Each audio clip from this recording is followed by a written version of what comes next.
आज हम लोग पढ़ने वाले हैं कवि मैथिली शरण गुप्त के जीवन परिचय के बारे में और उनके साहित्य रचना के बारे में पढ़ने वाले हैं। ये काव्य विधि के अंतर्गत है।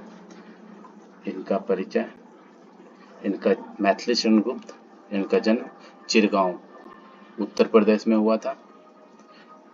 इनका जन्म 1886 ईस्वी में चिरगांव झांसी उत्तर प्रदेश में हुआ था। मृत्यु 1964 में हुआ। मृत्यु स्थान भी चिरगांव झांसी ही थी। चिरगांव में जन्म भी हुआ, चिरगांव में मृत्यु भी। जन्म 1886 में, मृत्यु 1964 में। पिता का नाम सेठ रामचरण गुप्त, माता का नाम काशीबाई, गुरु महावीर प्रसाद द्विवेदी थे। कृतियां, इनकी मुख्य कृतियां भारत भारती, साकेत, यशोधरा, पंचवटी, द्वापर, जयद्रथ वध आदि है। नागरिकता, इनकी भारतीय नागरिकता है। साहित्य में योगदान, अपने काव्य में राष्ट्रीय भावों की गंगा बहाने का श्रेय गुप्ता जी को जाता है और काव्य में राष्ट्रीय भावना को जगाया है। द्विवेदी युग के यह अनमोल रत्न रहे। पहला भरतेंदु युग था, उसके बाद द्विवेदी युग। द्विवेदी युग के ये अनमोल रत्न थे। इनका सबसे मुख्य रचना है साकेत है। पत्नी का नाम ज्ञात नहीं है, संदिग्ध है। भाषा शैली ब्रज भाषा है। पुरस्कार विशिष्ट सेवा पदक इन्हें प्राप्त हुआ है। पैसा, ये लेखक और कवि हैं। इनका रोजगार पैसा जो है लेखक और कवि है। जीवन परिचय, राष्ट्रकवि मैथिली शरण गुप्त। राष्ट्रकवि मैथिली शरण गुप्त का जन्म झांसी जिले के चिरगांव नामक स्थान पर 1886 ईस्वी में हुआ है। तो इन्हें राष्ट्रकवि कहा जाता है। महात्मा गांधी द्वारा इन्हें राष्ट्रकवि की उपाधि दी गई थी। ये गांधी युग के ही थे। गांधी का 1869 में जन्म, इनका 1886 में जन्म हुआ है। गांधी युग के ही है। इनके पिताजी का नाम सेठ रामचरण गुप्त और माता का नाम काशीबाई था। इनके पिता को हिंदी साहित्य से विशेष प्रेम था।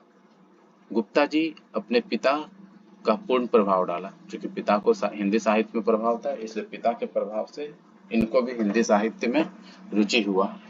इनकी प्राथमिक शिक्षा चिरगांव तथा माध्यमिक शिक्षा मैकडोनल हाई स्कूल झांसी से हुई।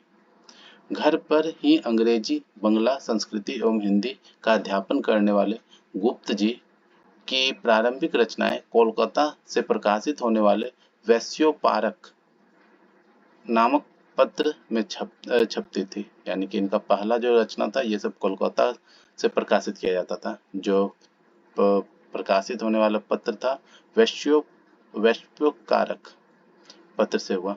आचार्य महावीर प्रसाद द्विवेदी जी के संपर्क में आने से उनके आदेश, उपदेश और स्नेहमय परामर्श से इनके काम में पर्याप्त निखार आया।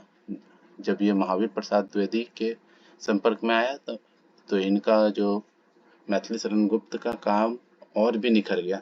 इसलिए ये अपने मैथिली शरण गुप्त महावीर प्रसाद को अपना गुरु मानते हैं। भारत सरकार ने इन्हें पद्म भूषण से सम्मानित किया। 12 दिसंबर 1964 को मां भारती का सच्चा सपूत सदा के लिए पंचतत्व में विलीन हो गया। यह तो इनका जीवन परिचय है। अब साहित्य परिचय। गुप्ता जी ने खड़ी बोली के स्वरूप में निर्धारण एवं विकास में अपना महत्वपूर्ण योगदान दिया। गुप्ता जी की प्रारंभिक रचनाओं में इतिवर्ती कथन की अधिकता थी। आगे अब आते हैं कृतियां। गुप्ता जी लगभग 40 मौलिक काव्य ग्रंथों में भारत भारती, रंग में भंग 1909, जयद्रथ व्रत, पंचवटी, झंकार, साकेत, यशोधरा, द्वापर, जय भारत, विष्णुप्रिया आदि उल्लेखनीय है। भारत भारती में हिंदी भाषाओं में जाति और देश के प्रति गर्व और गौरव की भावना जगाई। भारत भारती जो था वो हिंदी भाषा में जाति और देश के प्रति गौरव का भावना जगाया। रामचरितमानस के पश्चात हिंदी में राम काव्य का दूसरा सबसे प्रसिद्ध उदाहरण साकेत है। जो साकेत रचना है वो रामचरितमानस के बाद वो हिंदी साहित्य में राम कथा राम काव्य के बाद दूसरा सबसे प्रसिद्ध है, राम काव्य के लिए सबसे प्रसिद्ध रामचरितमानस के बाद यशोधरा और साकेत मैथिली शरण गुप्त के दो नारी प्रधान काव्य हैं। यशोधरा और साकेत जो है दोनों प्रसिद्ध है, नारी प्रधान है। आगे भाषा शैली। भाषा शैली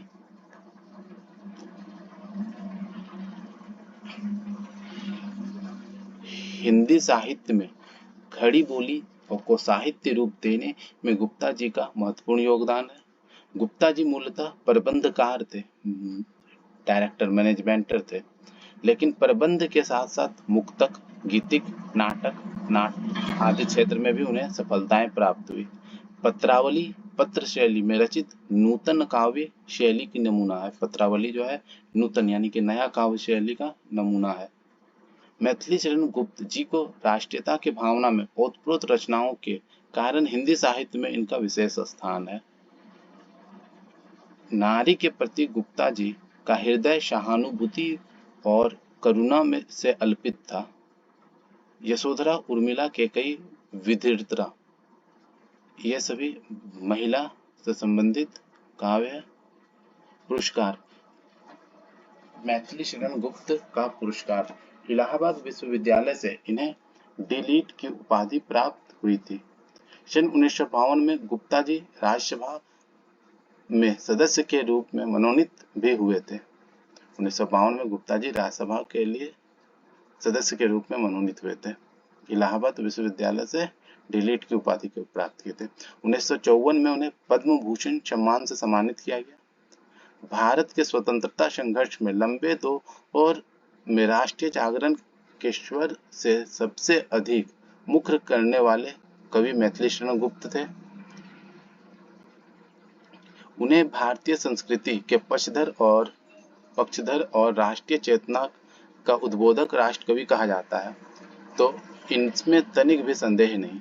गांधी युग के महाकवि मैथिली शरण गुप्त ने लगातार अनन्य राष्ट्र प्रेम के कारण ही यह गरिमा प्राप्त हुई।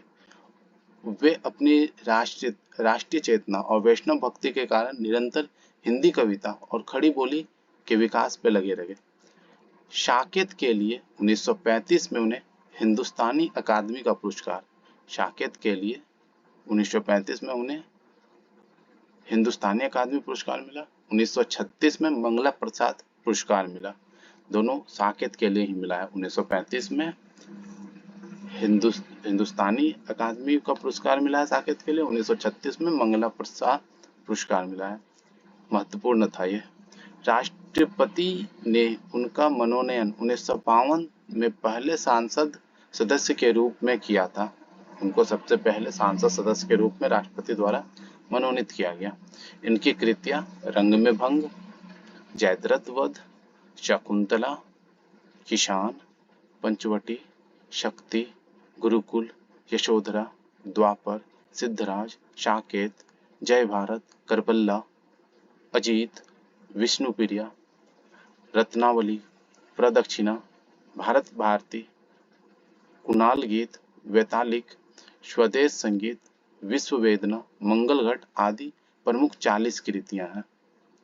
काव्य कृतियां 2 नाटक, 2 संस्मरण, संस्कृत, बंगला, अंग्रेजी में कई कृतियां में अनुवाद भी प्रकाशित किया गया।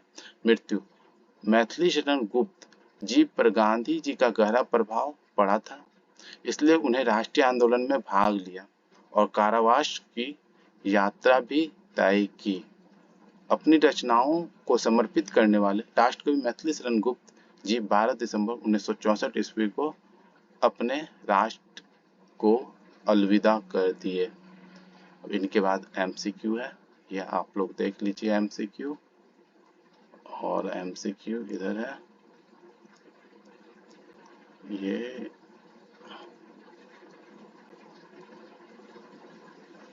इस तरह से वीडियो समाप्त होता है।